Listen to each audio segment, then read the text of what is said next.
What if for the next 10 days straight, you had to hang out with yourself and only yourself for 10 minutes per day? You know, you have to be willing to confront yourself. I really didn't want to look at myself for 10 minutes. I am facing aversion. Here's what happens when you mirror meditate. But first, hi and welcome to the channel. Okay, enough small talk. Apparently, looking yourself in the mirror every day isn't necessarily narcissistic. I believe the mirror is one of the most essential tools we have to deal with the challenges in our world today. Intriguing. Tarwal said that staring at yourself can be meditative and improve your self-worth and can be hugely beneficial for your life.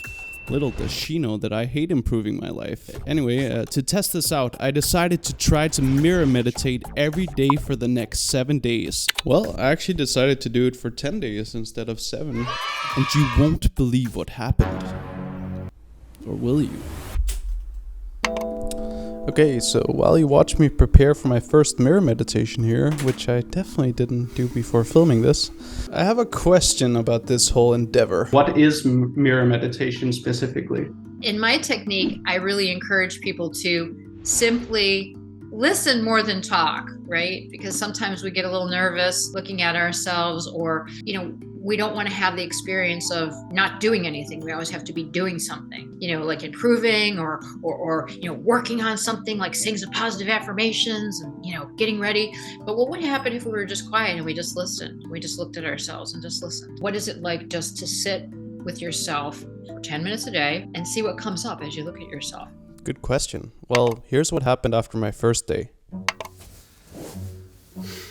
I actually feel very calm right now. At a certain point, I was looking at myself, obviously, and I kind of stopped blinking and my face started to outline in like a weird cartoon sketch way. What can sometimes happen is if you just kind of stare a hole at yourself when you're looking in the mirror, what can happen is you almost kind of get into an altered state of consciousness, So you want to always come back to your body and always come back to your breath. But I'm surprised at how calm I feel right now.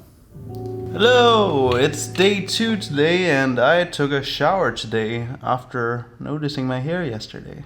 And this is where the magic happens.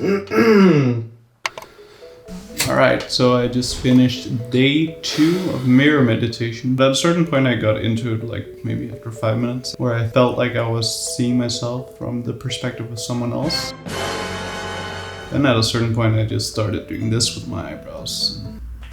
Working on my skills, so yeah, not the best focus today. Welcome to day 3. I'm a little bit hungover today, so I figured today is a great day to tell how mirror meditation will impact my mood, or I guess just general state, while I am facing aversion. Alright, you can go look in the mirror now. Again today, my mind wandered a lot throughout and I had a hard time focusing. But I did also have a lot of reflections about myself. Did day 4 of mirror meditation. No epiphanies, no revelations yet. Just finished day 5. So my initial thoughts today were that I didn't want to look at myself. I guess I didn't want to think about myself because I'm constantly thinking about myself. But I actually feel better now.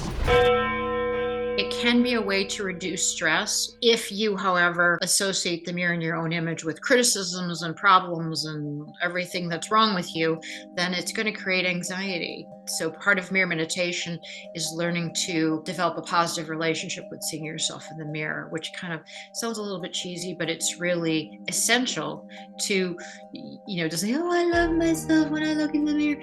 But what I find is if you're willing to sit and make that commitment every day, then things will naturally shift and you'll naturally develop more compassion for yourself because you'll see yourself in this way that you hadn't before.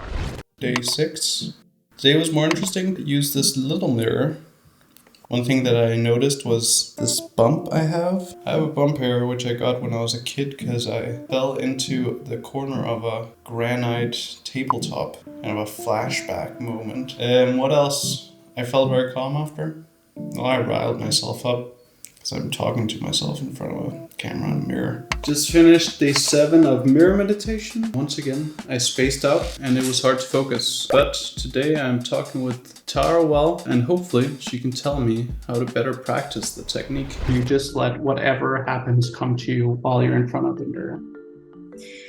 Yes, well, in my book, I talk about how to do some grounding exercises. So you want to always come back to your body and always come back to your breath. I also suggest to people who are like they get uncomfortable looking into their own eyes, just sit with yourself and watch your collarbones move up and down as you breathe. So doing like the 3-part breathing that's taught in yoga and meditation. And then once you're calm and you start to feel calm, then you can move your gaze up to looking at your face. Does it impact people very differently, or have you noticed anything like that in your research? It can. I mean, the mirror acts as a magnifier too. I don't recommend people doing this if they have any kind of serious emotional regulation difficulties, if they're, in psychotherapy or under a psychiatrist's care for, anxiety, depression, a feeling of out of control. I don't recommend that people do it. There's a good reason why they don't have mirrors in psychiatric centers, because when people feel kind of an intense self-hatred and they see themselves in the mirror, it can magnify those kind of aggressive feelings, and it can magnify sadness as well as anxiety. So the idea is to only really do this if you're in a kind of a manageable level of anxiety or sadness or feeling an emotion that you feel you can tolerate and that you can shift on your own.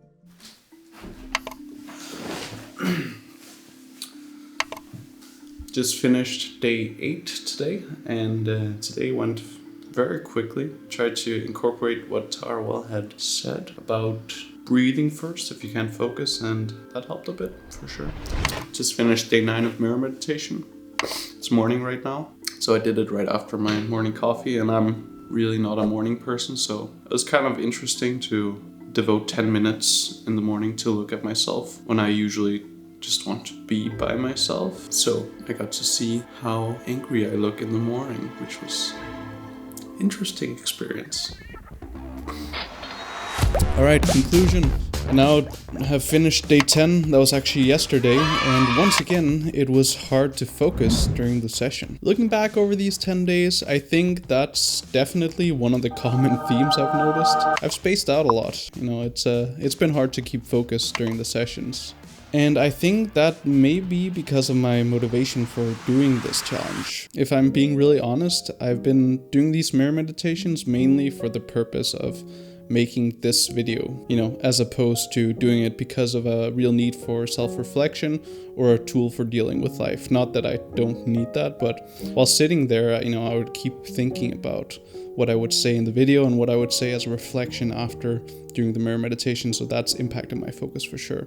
But having said that, there are definitely some things that I have realized because of this mirror meditation. I think one of the things is that it's not necessarily a vain or narcissistic thing to look at yourself in the mirror. Like we've seen, it can actually be a research-based proven way to process your emotions or, things you're currently dealing with, by just being there for yourself, in the very literal way. Also, every time I had to do a mirror meditation, even though I don't mind looking in the mirror and it's just 10 minutes, I didn't want to do it. And I think that speaks to how glued I am to my phone or computer or whichever other distraction I do. But each time, I obviously did it, and every time afterwards, I did feel more calm, and I was always very happy that I did take 10 minutes away from whichever distraction it was, or just being busy or having to do something all the time. So in that way, from my experience, I think mirror meditation is healthy in the same way that a lot of other kinds of meditations are. You give yourself space and time to be with yourself and just yourself. And generally that meant that I felt calm and also more creative actually after each session. So I think for me that's the key takeaway from this experiment. And I would suggest trying it out for yourself if you are in the right space. It's really only 10 minutes. So it's not a big commitment, and maybe it's easier than doing other kinds of meditations, or maybe it just fits you better, who knows. And if that sounds miserable, to look at yourself like that, maybe that's even more the reason to try it. And if you're interested in learning more about the technique and other sorts of mirror meditations, check out the book Mirror Meditation by Tara Well. It's her technique, so she goes over all the hows and whys, and it's backed up by her own research as a psychologist too. And also, subscribe and like to support me.